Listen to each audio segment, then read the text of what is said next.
So the count is now at 12 for the number of scientists that have either gone missing, died suspiciously, taken themselves out, just disappeared without any trace. We're up to 12 people now in this modern era, and a few of these people, it's kind of over the last few years, sort of 2022, 2024, most recently William Neil McCaslin this year. There's a couple of people, you know, Monica Jacinto Reza. There's a bunch of names over the last few years, scientists that are involved in space technology going missing. But what if I told you that back in the day, at the height of the Cold War, all the way back in the 80s, back when Ronald Reagan launched an initiative called Star Wars, there were actually a whole bunch of scientists that had worked on this project that also died too, and the body count for the scientists that were related to that program is way higher than anything we're looking at now, because I'm hearing apparently 22 scientists that worked on the real-life Star Wars for Ronald Reagan died mysteriously. A little bit sus, all right? I'm going to break it down to you in this video, but you want to talk about, oh, there's 12 scientists missing? There have been 22 scientists that died specifically in the 80s, the last time this happened, and it does seem like history continually repeats itself. So during the height of the Cold War back in around 1983, President Ronald Reagan launched the Strategic Defense Initiative nicknamed Star Wars, okay, the real Star Wars, and this was a program that was meant to protect the United States in the event of nuclear war. So here's a little bit of backstory about this defense initiative. Here, an artist's projection. Can't lie, the beat sounded a little bit like sounded a little SD kid, sounded like blacked out with a phantom. No, I'll stop. Here, an artist's projection of the president's vision. Banning into space, a layered defense to protect the country from nuclear devastation. U.S. spy satellites would watch the world below, detect Soviet missiles blasting off, compute the position and speed of each missile, alert battle stations in space, on Earth. The first response: space-based kinetic energy weapons fire high-speed projectiles from hypervelocity guns, intercepting enemy missiles as they are boosted through the atmosphere. Popped up into space, Earth-based nuclear-powered X-ray lasers fire their radioactive rays. Attack rays from land-based excimer lasers are redirected by huge mirrors orbiting in space. Chemical lasers fire beams that burn through the shell of the onrushing missile. Particle beam weapons with pulsing rays join the attack. Still over the atmosphere, the missile bus ejects its cargo, multiple nuclear warheads.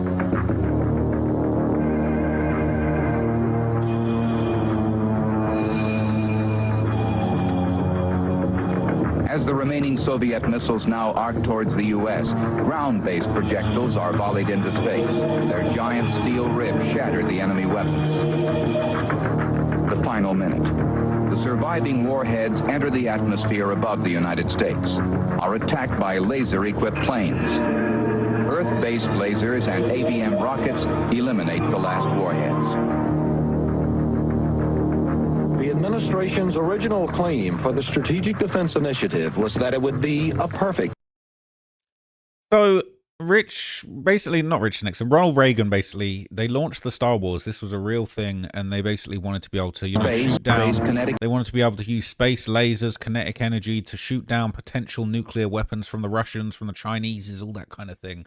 Okay, now this was a big program, and a lot of people worked on this. But what's crazy, okay, is that starting in 1982. 22 British scientists that were involved in this program would one by one mysteriously die, and the list of people who suspiciously lost their lives being involved in this program would eventually become known as the Marconi list. Okay, so I'm going to read you a long article documenting everything that was going on with these Star Wars related deaths, basically. So this is a whole article. The original one isn't even available. There's a lot of stuff offline today. Twitter's not working, all that kind of thing. But basically, this is from ufoevidence.org, the scientific study of UFO phenomenons and the search for extraterrestrial life. It says, who killed off the Star Wars scientists? Did 22 British SDI researchers really all check themselves out? 50-year-old Alistair Beckham was a successful British aerospace projects engineer. His speciality was designing computer software for sophisticated naval defense systems. Like hundreds of other British scientists, he was working on a pilot program for America's Strategic Defense Initiative, better known as Star Wars. And like at least 21 of his colleagues, he died a bizarre and violent death. I ain't even read the article and I'm already not believing their official story. It says, did 22 British SDI researchers really all check themselves out? 50-year-old Alistair Beckham was a British aerospace engineer, very successful, designing computer software for sophisticated naval defense systems. Okay, and him and 21 of his colleagues died a bizarre and violent death. It was a lazy, sunny Sunday afternoon in August 1998. After driving his wife to work, Beckham walked through his garden to a musty backyard tool shed and sat down on a box next to the door. He wrapped bare wires around his chest, attached to an electrical outlet, and put a handkerchief in his mouth. Then he pulled the switch. With his death, Beckham's name was added to a growing list of British scientists who have died or disappeared under mysterious circumstances since 1982. Already the way he went out, I'm not believing that whatsoever. Not a chance he did that to himself. Each was skilled experts in computers. Each was working on a highly classified project for the American Star Wars program. None had any apparent motive for offing themselves. The British government contends that the deaths are all a matter of coincidence, and they wouldn't lie to you, would they? The British press blames stress. They were all so stressed by the Star Wars that they checked themselves out, and it's still happening today. Give me a break. That is cap. Okay. Others allude to an ongoing fraud investigation involving the nation's leading defense contractor, but relatives left behind don't know what to think. There weren't any women involved. There weren't any men involved. We had a very good relationship, says Mary Beckham, Alistair's widow. We don't know why he did it, if he did it, and I don't believe that he did do it. He wouldn't go out to the shed. There had to be something. Super creepy. The string of unexplained deaths can be traced back to March 1982, when Essex University computer science Dr. Keith Bowden died in a car wreck on his way home from a London social function. Authorities claim Bowden was drunk, but his wife and friends say otherwise. Bowden, 45, was a whiz with supercomputers and computer-controlled aircrafts. He was a co-founder of the Department of Computer Sciences at Essex and had worked for one of the major Star Wars contractors in England. One night, Bowden's immaculately maintained rover careened across a 4-lane highway and plunged off a bridge, down an embankment, into an abandoned rail yard, and he was found dead at the scene. During the inquest, people testified that Bowden's blood alcohol had exceeded the legal limit and he'd been driving too fast. His death was ruled as accidental, but his wife, Hilary Bowden, and her lawyer suspected a cover-up. Friends that he'd supposedly spent the evening with denied Bowden had even been drinking, and there was the condition of his car. My solicitor instructed an accident specialist to examine the automobile. Miss Bowden explained somebody had taken the wheels off and put others on that were old and worn. At the inquest, this was not allowed to be brought up. Someone asked if the car was in a sound condition, and the answer was yes. Hilary, in a state of shock, never protested the published verdict, yet she remains convinced that someone tampered with her husband's car. It certainly looked like foul play, she maintains. 4 years later, the British press finally added Bowden's case to its growing dossier. First, there appeared to be 2 interconnected deaths, then 6, then 12, then suddenly there were 22. It sounds exactly like what's going on now. It says, take 37-year-old David Sands, a senior scientist at ESAMS working on a highly sensitive computer-controlled satellite radar system. In March 1987, Sands made a U-turn on his way to work and rammed his car into a brick wall of a vacant restaurant. His trunk was loaded full of gasoline cans and the car exploded on impact. Given the incongruities of the accident and the lack of a self-deletion motive, the coroner refused to rule out the possibility of foul play. Meanwhile, information leaked to the press suggested Sands had been under a tremendous amount of emotional strain. Margaret Worth, Sands' mother-in-law, claims that these stories are totally inaccurate. When David died, it was a great mystery to us, she admits. He was very successful, he was very confident, he had just pulled off a great coup for his company, and he was about to be greatly rewarded. He had a very bright future ahead of him. He was perfectly happy the week before this all happened. Like many of the bereaved, Worth is still at a loss for answers. One week we think he must have been got at, the next we think it couldn't be anything like that, she says. But the wave of suspicious fatalities in the ultra-secret world of sophisticated weaponry has not gone unnoticed by the United States government. Oh yeah, are they noticing what's going on now? Late last fall, the American Embassy in London publicly requested a full investigation by the British Ministry of Defence. Members of British Parliament, such as Labour MP Doug Hoyle, co-president of the Manufacturing Science and Finance Union, had been making similar requests for more than 2 years. The Thatcher government had refused to launch any sort of inquiry. How much more deaths before we get the government to give answers. The Pentagon refuses to comment on the deaths too. However, according to Reagan administration sources, we cannot ignore it anymore. Actually, British and American intelligence agencies are on the situation. When the Sunday Times in London published the details of 12 mysterious deaths last September, sources at the American embassy admitted being aware of at least 10 additional victims whose names had already been sent to Washington. The sources added the embassy had been monitoring reports of the mysterious deaths for 2 years. Sounds just like what's going on now. It's so creepy.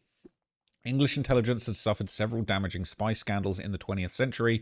The CIA may suspect the deaths are an indication of security leaks, that Star Wars secrets are being sold to the Russians. Perhaps these scientists had been blackmailed into supplying classified data to Moscow and could no longer live with themselves. That's a reach. One or more may have stumbled into an espionage ring and been silenced. As NBC News London correspondent Henry Champ put it, in the world of espionage there is a saying, twice is a coincidence, but 3 times is enemy action. What about 22 times? What about 12 times in the last few years? Enemy action? I think I spoke to a couple of my friends about this. I'm going to keep it real. I'm going to keep going with the article, but I've been speaking to some of my more switched on friends about this situation, people that couldn't possibly believe the alien narrative, and everybody says they think it's the Chinese. Everybody says they think it's a hostile government. Russians, Iranians, Chinese is the main people that people talk about. They say that the Chinese are taking out and murdering the space technologists. All right. So I'm not thinking that aliens are beaming these guys up and probing them and all that kind of stuff. I think most likely it's the Chinese or the Russians or somewhere in between the Iranians. Maybe the North Koreans, who knows? But I think they're taking these people out. Where SDI is concerned, a tremendous amount is at stake. In return for the Thatcher government's early support of the Star Wars program, the Reagan administration promised a number of extremely lucrative SDI contracts to the British defence industry. Hundreds of millions of US dollars the struggling British economy at that time could little afford to lose. Britain traditionally has one of the finest defence industries in the world. Their annual overseas weapons sales amount to more than $250 billion. The publicity from a Star Wars spy scandal could have seriously cut into the profits. It would appear that only initial promises made to former Prime Minister Margaret Thatcher hold the US from cutting its losses and pulling out. A high-ranking American source was quoted in the Sunday Times saying, "If this happened in Greece, Brazil, Spain or Argentina, we'd be all over them like a glove." The Thatcher government's PR problem was the scandal centred around Marconi Company Limited, Britain's largest electronics defence contractor. 7 Marconi scientists are among the dead. Marconi, which employs 50,000 workers worldwide, was a subsidiary of Britain's General Electric Company at the time. GEC Managing Director Lord Weinstock launched his own internal investigation. Yet the GEC and the Ministry of Defence still contend that the 22 deaths are coincidental. A Ministry of Defence spokesman said they found no evidence of any sinister links between them. Well, if you did, it would be embarrassing, wouldn't it? So you'd never admit it. It says, however, an article in the British publication The Independent claimed the incidence of self-deletion among Marconi scientists was twice the national average of mentally healthy individuals. Either Marconi was hiring abnormally unstable scientists or something was very, very wrong. 2 deaths brought the issue to light in the fall of '86. Within weeks of each other, 2 London-based Marconi scientists were found dead 100 miles away in Bristol. Both were involved in creating software for a huge computerized Star Wars simulator, the hub of Marconi's SDI program. Both had been working on the simulator just hours before their death, and like others, neither had any apparent reason to check out. Vimal Dajibai was a 24-year-old electronics graduate who worked at Marconi Underwater Systems in Croxley Green. In August 1986, his crumpled body was found lying on the pavement 240 feet below the Clifton Suspension Bridge in Bristol. An inquest was unable to determine whether Dajibai had been pulled off of the bridge or whether he'd been jumped, or whether he had jumped. There had been no witnesses and the verdict was left open, yet authorities did their best to pin his death on self-infliction. Police testified that Dajibai had been suffering from depression, something his family and friends flatly denied. And he had absolutely no history of personal or emotional problems. Police claimed that the deceased had been drinking with a friend, Hayat Shah, shortly before his death, and a bottle of wine and 2 used paper cups had been found in his car. That's all the proof you need, isn't it, folks? It says, yet forensic tests were never done on the auto. And those who knew Vimal, including Shah, said that he'd never taken a drink of alcohol in his life. What a sloppy fake setup that they put together. Investigating journalists found discrepancies in other evidence. Police report noted puncture marks on his left buttock after his fall from the bridge, explains Tony Collins, who covered the story for Britain's Computer News magazine. Apparently, this was the reason his funeral was halted seconds before his cremation was to take place. Members of the family were told the body was to be taken away for a second post-mortem to be done by a top Home Office pathologist. That's not normal. Then a few months later, police held a press conference and announced it hadn't been a puncture mark. After all, it was a wound caused by a bone fragment. Nothing to see here, folks. I find it very difficult to reconcile the initial coroner's report with what the police were saying a few months later. Officials didn't fare any better with the second Bristol fatality. Police virtually tripped over themselves to come up with a motive for the apparent and unusually violent self-checking out of Ashad Sharif. Sharif was a 26-year-old computer analyst who worked on the Marconi Defence System headquarters in Stanmore, Middlesex. On October 28, 1986, he allegedly drove to a public park not far from where Dajabi had died.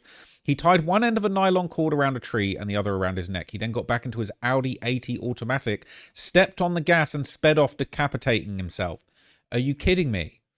Marconi initially claimed that Sharif was only a junior employee and that he had nothing to do with Star Wars. Co-workers stated otherwise. At the time of his death, Sharif was apparently about to be promoted. Also, Ashad had reportedly worked for a time in Vimal Dajibai's section. The inquest determined that Sharif's death was a self-started thing. Investigating officers maintained that the man had done it because he had been jilted by an alleged romance. Sharif was said to have been depressed over a broken romance, Tony Collins explains, but the woman police unofficially say was his lover contends she was only his landlady when he was working for British Aerospace in Bristol. She's married, has 3 children, and is deeply religious. The possibility of the two having an affair seems highly unlikely, especially since Sharif had a fiancée in Pakistan. His family told me he was genuinely in love with her. Police suddenly switched stories. They began to say Sharif had been deeply in love with the woman he was engaged to, and that he had done this to himself because another woman was pressuring him to call off the marriage. Authorities claimed that he'd found a taped message in Sharif's car, tantamount to a note letting them know what he was doing. On it, officers said he admitted to having an affair, thus bringing shame on his family. Family members who heard the tape said that it actually gave no indication as to why he might have wanted to do this, and his family was told by the coroner it was not in their best interest to attend the inquest. Cover up. It's also been almost impossible to get information about deaths that should be in the public domain. I've been given false names or incorrect spellings. I've not been told where inquests have taken place.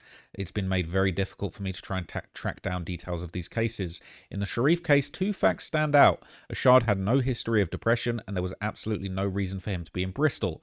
A widely held theory among the establishment press is that the mysterious deaths are stress-related accidents or personal decisions. Such theories might not be off the mark. According to a high-ranking British government official, for the past year and a half, the Ministry of Defence has been secretly investigating Marconi on allegations of defence contract fraud, overcharging the government, bribing officials, and the extensive probe has apparently required most of the MOD's investigative resources, conceivably reaching as far as the Marconi subcontractors and into MOD research facilities, such as the Royal Military College of Science and the Royal Air Force Research Centre. Almost all of the dead scientists were associated with one or more of these establishments. If Marconi employees were being forced by management to perform or cover up illegal activities, it may be that the stress did indeed get to them. In America, there are considerable incentives for people to blow the whistle if they're being asked to perform illegal acts, like ripping off the government. A confidential source in Parliament explains, however, in this country, there have been perhaps 20 people who have blown the whistle, and none of them have ever worked again. They didn't receive any confirmation. Here, you don't get any recognition. You get threatened with prosecution under the Official Secrets Act. They can fire you. They can take away your home, get you blacklisted. Maybe they'll kill you.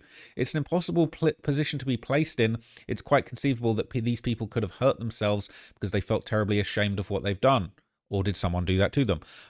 For that matter, some of the accidents or self-incidents could have been men who had taken bribes but couldn't face the embarrassment of public disclosure. If Marconi was systematically defrauding the government for millions of pounds each year, perhaps an employee stumbled upon incriminating evidence and had to be done away with. It would be easy enough to make it look like an accident, so that basically confirms it. Now there's more. Consider the peculiar death of Peter Peepel. Found dead beneath his car in the garage of his Oxfordshire home, Peepel, 46, worked for the Royal Military College of Science, a world authority on communications technology, electronic surveillance and target detection.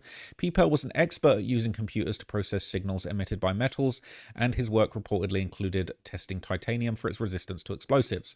On the night of February the 22nd, 1987, he spent an enjoyable evening out with his wife Maureen and their friends, and when they returned home, Maureen went straight to bed, leaving Peter to put the car away. When Maureen woke up the next morning, she discovered that Peter had not come to bed. She went looking for him, and when she reached the garage, she noticed the door was closed, but the car's engine was running. She found her husband lying on his back beneath the car, his mouth directly below the tailpipe. She pulled him into the open air, but he was already dead. Initially, Maureen thought that her husband's death was an accident. She presumed he'd gotten under the car to investigate a knocking he'd heard driving home the night before and that he'd gotten stuck, but the light fixture in the garage was broken and Peter hadn't been carrying a flashlight. Police had their own suspicions. A constable, the same height and weight as Peter, found it impossible to crawl under the car when the garage door was closed. He found it impossible to close the door when he was under the car. Carbon deposits from inside the garage door showed the engine had been running only a short period of time, yet Miss People had found the body almost 7 hours after she'd gone to bed. The coroner's inquest could not determine whether the death was a homicide, a suicide, or by accident. Damn it, I said it. According to Maureen People, Peter had no reason to do this. They had no marital or financial problems. Peter loved his job. He just got a big raise, and according to colleagues, he was exhibiting no signs of stress. We never may know what's killing these scientists, but everyone has a theory. The National Forum Foundation, a conservative Washington, D.C. think tank, believes the deaths are the work of European-based left-wing terrorists, such as those who took credit for gunning down a West German bureaucrat who had negotiated the Star Wars contracts. The group also claims that the July 1986 bombing death of a research director from the Siemens Company, a high-tech West German electronics firm, they have yet to take credit for any of the scientists. A more outrageous theory suggests that the Russians have developed an electromagnetic death ray, we've heard about those on the channel before, which they're using to drive the British scientists to hurt themselves. A supermarket tabloid contends the ultra-thin waves emitted by the device interfere with a person's brain waves, causing violent mood shifts and including near-fatal depression. The Soviets have apparently developed such a weapon. Why waste it on 22 British defence workers? I don't think that's a waste if they really want to get them secrets and get these technologists out of the way. It says, were the scientists victims of a corrupt defense industry? Have they been espionage pawns? Are the deaths nothing more than an extraordinary coincidence? Guess. The dossier of death. So this is all of the people. So auto accident. Professor Keith Bowden, 45, computer scientist, Essex University. In March 1982, his car plunged off a bridge into an abandoned rail yard. It was listed as an accidental death. Missing person. Some of these guys are missing. Just like Neil McCasland. Lieutenant Colonel Anthony Godley, 49, defense expert, head of work study unit at the Royal Military College of Science. Godley disappeared in 1983, April. His father bequeaths him more than $60,000 with the proviso that he claim it be in 1987. He never showed up and is presumed dead. Shotgun blast. Roger Hill, 49, radar designer and draftsman, Marconi. In March 1985, he allegedly used a shotgun on himself at the family home. Death leap. Jonathan Walsh, 29, digital communications expert assigned to British telecom secret Martlesham Heath research facility and to GEC Marconi's parent firm. In November 1985, Walsh allegedly fell from his hotel room while working on a British telecom project in Abidjan, Ivory Coast, Africa. He'd expressed a fear for his life. Verdict still in question. Oh, really? Another death leap. Vimal Dajibai, 24, computer software engineer, worked on guidance system for Tigerfish torpedo, Marconi underwater systems in August 1986. His crumpled remains were found 240 feet below the Clifton Suspension Bridge, and the death hasn't even been listed as a self-decision. Decapitation. Ashad Sharif, 26, computer analyst, Marconi Defense Systems, in October 1986 in Bristol. He tied one end of a rope around a tree and the other around his neck and drove off in his car at high speed. That one's insane. Suffocation. Richard Pooh, computer consultant for the MOD, Ministry of Defense. In January 1987, he was found dead, wrapped head to toe in rope that was tied 4 times around his neck. The coroner listed his death as an accidental sexual experiment gone left. Asphyxiation. John Britton, Ministry of Defense, tank batteries expert, Royal Military College of Science. In January 1987, he was found dead in a parked car in his garage. Engine still running. Accidental death verdict. Drug overdose. Victor Moore, 46, design engineer, Marconi Space Systems. In February 1987, he was found dead of a drug overdose, and that is listed as his own decision. Asphyxiation. Peter Peepel, 46, scientist, Royal Military College of Science. In February 1989, he was found dead beneath his car, face near the tailpipe, in the garage of his Oxfordshire home. Death was due to carbon monoxide poisoning. Although the test showed the engine had only been running a short time, foul play has not been ruled out. Asphyxiation. Edwin Skeels, 43, engineer from Marconi. In February 1987, Skeels was found dead in his car, victim of carbon monoxide poisoning. A hose led from the exhaust pipe, and his death was listed as his own cause. Auto accident. David Sands, satellite projects manager. Easham's, a Marconi sister company. Although up for promotion, in 1987, Sands drove a car filled with gasoline cans into the brick wall outside an abandoned cafe, and he was killed accidentally. Foul play has not been ruled out. Auto accident. Stuart Gooding, age 23, postgraduate research student from the Royal Military College of Science. In April 1987, he died in a mysterious car wreck in Cyprus while the college was holding military exercises on the island. Verdict, accidental death. It was an accident. Another accident, auto accident. George Kuntis, experienced systems analyst at British Polytechnic. In April 1987, Kuntis drowned after his BMW plunged into the Mersey River in Liverpool. His death was ruled as a misadventure, just a little misadventure. Suffocation. Mark Wisner, age 24, software engineer at the Ministry of Defence Experimental Station for Combat Aircraft. In April 1997, Wisner was found dead in his home with a plastic bag over his head. At the inquest, his death was ruled as an accident due to a sexual experiment gone awry. These guys are freaky. They're freaked out on the Star Wars, right? Auto accident. Michael Baker, 22, digital communications expert, Plessy Defense Systems. In 1987, Baker's BMW crashed through a road barrier, killing the driver. Verdict, misadventure again. Heart attack. Frank Jennings, 60, electronic weapons engineer for Plessy. In June 1987, he allegedly dropped dead of a heart attack. No inquest was held. Death leap. Russell Smith, 23, lab technician at Atomic Energy Research Establishment. In January 1988, Smith's mangled body was found halfway down a cliff in Cornwall. Verdict, that was his own decision. Asphyxiation. Trevor Knight, 52, computer engineer, Marconi Space and Defense System. March 1988, Knight was found dead in his car, asphyxiated by fumes from a hose attached to the tailpipe. The death was ruled his own decision. Electrocution. John Ferry, 60, assistant marketing director for Marconi. In August 1988, Ferry was found dead in a company-owned apartment. The stripped leads of an electrical cord in his mouth. Foul play was not ruled out. These are absolutely bizarre. Electrocution. Alistair Beckham, 50, software engineer, Plessy. In August 1988, his lifeless body was found in the garden shed behind his house. Bare wires which ran to a live main were wrapped around his chest. Now, a note was found. Police have not ruled out foul play. Asphyxiation. Andrew Hall, 33, engineering manager, British Aerospace. In September 1988, Hall was found dead in his car, asphyxiated by fumes from a hose that was attached to the tailpipe. Friends said he was well liked and he had everything to live for, but the verdict was he did it to himself. And for some reason, there is a random picture of a UFO at the bottom of this document, just if it wasn't chilling enough. 22 people. And it's like, back in the 80s, they probably didn't have the high-tech methods to take people out like they do now. So they're out here plugging them into fucking electrical cords, putting hose pipes from the back of their cars, laying them down next to the... Give me a break. This is exactly what's going on now. It's exactly the same. It's been going on in the 80s. It's exactly what's going on now. And I think it is a hostile foreign government murdering scientists. I ain't going to say too much else. You heard you heard everything, all right? You can make up your own minds. I know you guys are smart. We see what's going on here, okay? This is a giant international scandal. And I tell you what, we were covering this before everyone else. This is going to be one of the biggest stories of this year. And I think we're going to get to the bottom of it. And it might be World War III. I'm not playing around, okay? So let me know what you thought of that breakdown. Let me know what you thought of the last video that I did, and I will keep chasing these clowns until we actually have justice, because this is just a bunch of nonsense. We can't allow this to happen. Anyway, I'll catch you guys in the next video. I'm out for now. Peace.